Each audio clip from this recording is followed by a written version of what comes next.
اگر ہم آج کل کے ٹیکنالوجی کے دور کے لحاظ سے دیکھیں کہ مفتی مہک نے بھی یہ بات رکھ دی سامنے، یہ فتویٰ دے دیا کہ ایک ہسبینڈ وائف بھی ایک دوسرے کی چیٹ بغیر اجازت کے نہیں پڑھ سکتے، اور اس کو ہرگز بھی کسی نیگیٹو اس میں نہ لیا جائے. لیکن آپ دیکھیں اسلام ہمارا مذہب کتنا بلند مقام دیتا ہے ہماری پرائیویسی کو، ہماری سیلف اسٹیم کو، کہ چاہے وہ عورت ہو یا مرد، وہ ایک دوسرے کے لیے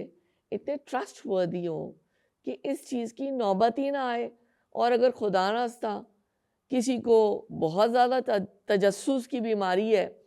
سورہ حجرات میں کہا گیا نا وَلَا تَجَسَّسُوا، تو اس میں آپ یہی آ جاتا ہے کہ آپ کسی کا خط نہیں پڑھ سکتے. آج کل تو خطوں کا زمانہ ہی ختم ہو گیا. آپ کسی کا فون نہیں چیک کر سکتے، آپ کسی کا لیپ ٹاپ، ٹیبلٹس، یہ وہ، یا کسی کی بھی کوئی بھی پرسنل لائف سے جڑی ہوئی چیز ہے اس کے اندر آپ حملہ نہیں کر سکتے، میڈلن نہیں کر سکتے.